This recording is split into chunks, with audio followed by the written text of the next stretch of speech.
जो है बांग्लादेश में वो काफी जो है लोगों से जुड़ा हुआ है, और उसके मद्देनजर इस म्यूजियम में जाना काफी महत्व रखता है प्रधानमंत्री नरेंद्र मोदी का। और इसके बाद हम देखें तो बहुत अहम कार्यक्रम है प्रधानमंत्री नरेंद्र मोदी का। इससे अगर आज की बात करें, जानते हैं कि तकरीबन 3:45 बजे प्रधानमंत्री नरेंद्र मोदी और बांग्लादेश की प्रधानमंत्री शेख हसीना बस सेवा की शुरुआत करेंगे। कोलकाता से जो बस ढाका आती है वो जो है उस बस अगरतला जाएगी। इसको लेकर कोलकाता ढाका अगरतला बस सेवा की शुरुआत करेंगे, और साथ ही साथ ढाका से शिलांग होते हुए गुवाहाटी जाने वाली बस सेवा की शुरुआत करेंगे। लेकिन हम जानते हैं कि 1-to-1 बातचीत भी होनी है जो है प्रधानमंत्री नरेंद्र मोदी की जो है शेख हसीना के साथ। तो निश्चित तौर पर देखना होगा कि क्या कुछ सामने आता है। इसके अलावा देखें तो डेलीगेशन लेवल टॉक्स भी हो रही है, उसमें भी देखें बहुत अहम मुद्दों पर चर्चा होगी। और हम जानते हैं कि जो है स्टेटमेंट भी दिया जाएगा।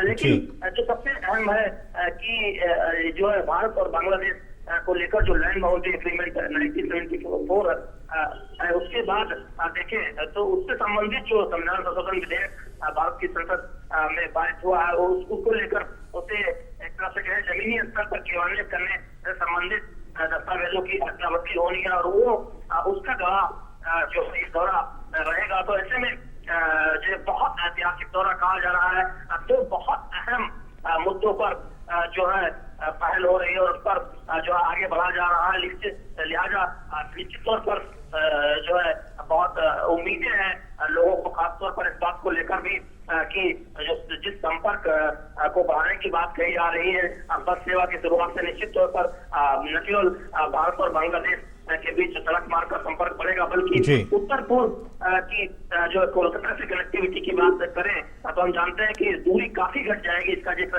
हम पहले भी कर रहे थे। तो निश्चित तौर पर इसके अलावा देखिए जो तमाम एग्रीमेंट पर दस्तखत भी होना है। देखना होगा कि जिस ऊर्जा से जुड़े, बुनियादी ढांचे से जुड़े, रिन्यूएबल एनर्जी से जुड़े जो दस्तावेजों पर दस्तखत की बात की जा रही है, आखिर किन किन अहम दस्तावेजों पर दोनों देशों के बीच जब बात आगे बढ़ेगी तो निश्चित तौर पर उस लिहाज से देखो तो बेहद अहम दौरा कहा जा रहा है वाकई। और हम ये सीधी तस्वीरें देख रहे हैं प्रधानमंत्री नरेंद्र मोदी की, जो कि वहां पे बंग बंधु मेमोरियल म्यूजियम जो है उसके अंदर है, वो मुआयना कर रहे हैं, जायजा ले रहे हैं राष्ट्रपिता बांग्लादेश के शेख मुजीबुर रहमान का।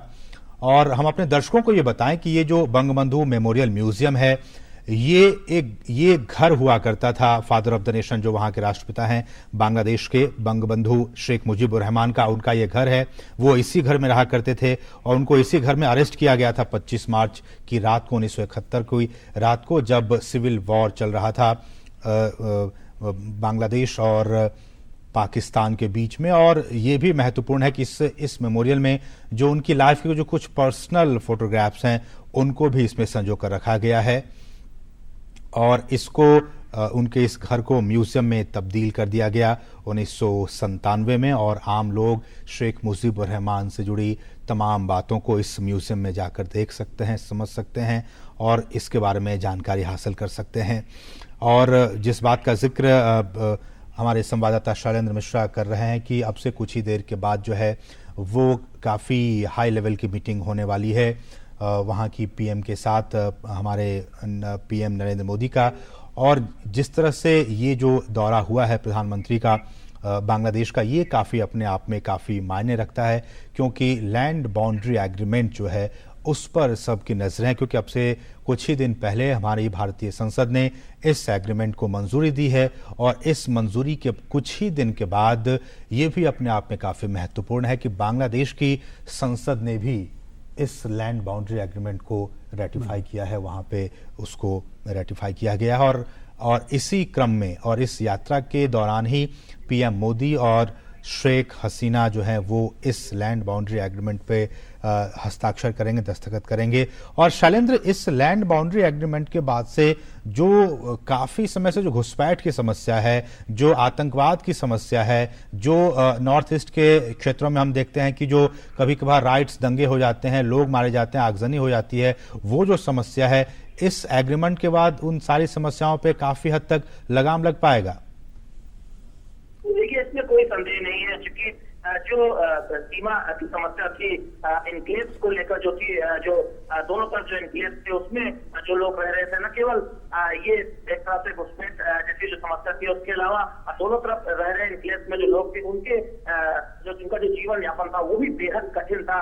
कोई नागरिक सुविधाएं उस तरह उन्हें नहीं मिल पा रही थी, लिहाजा उस लिहाज से भी देखें तो काफी अहम है। और इस समझौते के बाद, ऐसे जमीनी स्तर पर लागू होने के बाद एक तरह से कह सकते हैं कि सीमा को लेकर जो भी दिक्कतें हैं वो जो है दूर हो जाएंगी भारत और बांग्लादेश के बीच की। हम जानते हैं कि समुद्री मामले को लेकर देखें तो तकरीबन जो दिक्कतें थी वो पहले ही दूर कर ली गई, लिहाजा उस स्तर पर भारत और बांग्लादेश के बीच जो है ये दिक्कत दूर हो जाएगी। हालांकि बहुत सारे और आगे काम किए जाने बाकी है। जानते हैं कि एक घुसपैठ का मुद्दा रहा है, उसके अलावा ये जो है इस तरह की किस तरह से जो है दोनों तरफ से आगमन हो जो है लीगल तरीके से, उसको भी लेकर दोनों देश के बीच जो है प्रगति हुई है। तो निश्चित तौर पर एक बहुत बड़ा कदम होगा इस दिशा में, उन दोनों तरफ के इनक्लेव में रह रहे लोगों के लिए, बल्कि भारत और बांग्लादेश के लिए एक तरह से ये बहुत बड़ी समस्या थी जो है जिसे